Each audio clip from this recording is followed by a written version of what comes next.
Hello guys, how's it going? My name is Dalaran. In today's video, we'll be taking a look at 4 specs that weren't really all that considered by many players when it comes to patch 9.1. Whether it is due to their past performances being fairly low, maybe it was the unimpressive damage that they started off in Season 1 of Shadowlands, or maybe the patch 9.1 nerfs that look to spell doom and gloom for these specs. I want to take a look at these 4 specs because we're actually seeing a bit of a resurgence for them. While they're not completely back up to rank 1 spot in all PvE features, they are slowly but surely clawing their way back up, whether it is with better gear, with different legendaries, or a change to the playstyle. I'm a sucker for success stories, especially when it comes to underdog specs. So let's take a look at those 4 specs that are having a bit of a resurgence. We'll start off with the Beast Mastery Hunter, which is a bit of a tragic tale. When you're the guy on the left competing against the guy on the right, and he's doing more damage than you just because he's a different spec of the same class, that doesn't feel good to look at. And while the numbers are sims, which doesn't directly translate into raid and dungeon performance, they are at least a number that a lot of people go off of. But how has Beast Mastery done so far in Season 2, patch 9.1? This is a raid and dungeon video, but I will mention this, they are extremely scary in PvP, so at least if anything, Beast Mastery got that portion of the game completely devoured. But when it comes to Mythic Pluses, it does seem like Beast Mastery is at least somewhat competitive to the Marksmanship Hunter. Of course, the damage profiles are going to be different, so what you bring as a toolkit and what kind of damage you bring into the fights is going to be different. But at least Beastmaster Hunters are seeing some of the higher competitive keys, so it's good to know that they're not completely down in the dumps. In the raiding environment, it does seem like, at least in the current numbers, Beastmastery is at least somewhat competitive with Marksman. In pure single target fights, it's actually pretty neck to neck. On a fight that's very much patchwork, so not too many mechanics to deal with, and you're still being able to put out full single target damage like Guardian, it's actually really close number. And then a fight that's more AoE heavy, maybe a little AoE cheesy, which is Kel'Thuzad Mythic, both of the specs are also quite close. Even though the early sims didn't look good for Beast Mastery, there are some hunters that are starting to break out of that mold, simming for very competitive numbers in comparison to Marksmanship Hunters. Beast Mastery never really had a good performance starting off in Shadowlands Season 1, patch 9.0. But hopefully their luck will start to turn around, maybe more players will give them a try, and who knows what they might get in future patches. The next spec on this list is going to be Fire Mage. These guys saw a pretty massive nerf going into patch 9.1 to the point where mages felt that the sky was falling, and a lot of them re-rolled into Frost and Arcane and an Impulse. Looking back at it, Arcane and Frost have definitely had a really good start in this new raid tier, and Fire, at first it felt like the glory of it burnt out until a few small buffs came in to help it out even a little bit. But has Fire fills it out completely? And it looks like that'll be wrong.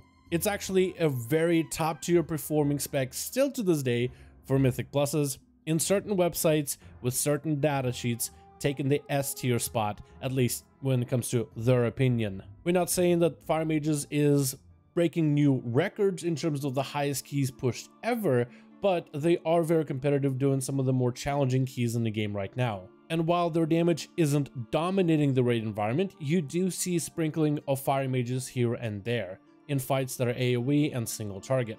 It's also worth considering mages and the type of damage output they provide, in terms of do they funnel damage, do they AoE split damage, do they cleave damage, like what kind of a damage profile do they bring? And potentially Fire, one of its biggest downfalls could be the damage profile just doesn't quite fit into the playstyle of this raid compared to, let's say, Castle Nathria.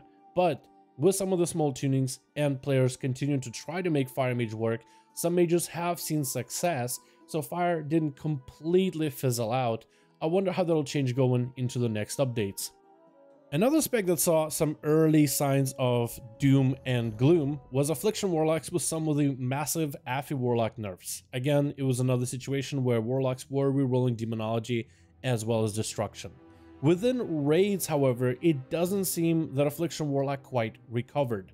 The nerfs in patch 9.1 were pretty heavy, hitting on some of the different aspects of Affliction, and while some of the buffs were given back to the spec, you don't really see nearly as many Affliction Warlocks in the parses trying to compete for some of the highest numbers, compared to Destruction as well as Demonology. This is especially painful when it comes to pure single target fights, where Affliction was the dominant spec, now it's a lot less so.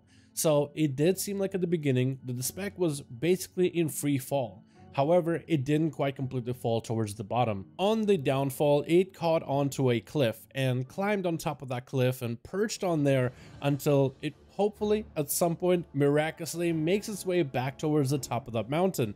But for now, it'll just have to safely rest on the AoE cliff of Mythic Pluses. The spec's AoE damage has gone quite a bit up. It's not the craziest best AoE spec in the game, but when it comes to pure AoE fights, it does dominate other warlocks in it, and in Mythic Pluses, it's been seeing quite a bit of success. It's slow bit of success, but it is building over time, as we are seeing the spec slowly trend upwards for the Mythic Plus dungeon environment. Some of the changes to the Night Fae, like the new Legendary, as well as the change to the Seed playstyle, where you just throw a bunch of seeds at enemies and they explode in AoE, a very Legion-esque playstyle from back in the day. Looks like that playstyle has made a resurgence, and it is allowing the spec of Affliction to actually perform fairly well in AoE situations. So while it isn't as good of a story as the spec completely fell towards the bottom and is back at the top of the mountain, it is slowly making its way, and I'm really hoping that Affliction will regain some of its relevance going forward in future updates. The last spec on this list, and this one is kind of a big meme, but it's going to be Survival Hunter. A melee hunter, the squishiest class in the game, a little bit of a confused hybrid of range damage, melee damage that just doesn't fit quite well, doesn't really bring any kind of raid buffs to the team. The spec has seen a lot of abuse by many players that are not even considering it a real spec, and there's a lot of stigma behind survival hunters, even though they're really fun to play because of how creative you can be with your talents and the crazy cool mobility, but it's never really been considered a good spec. But in Mythic Pluses, however, it has risen from completely F tier on a specific website with a specific rating system that's more opinionated than anything, but it's at least not in the F tier anymore. It looks like survival hunters are actually getting some play in Mythic Pluses.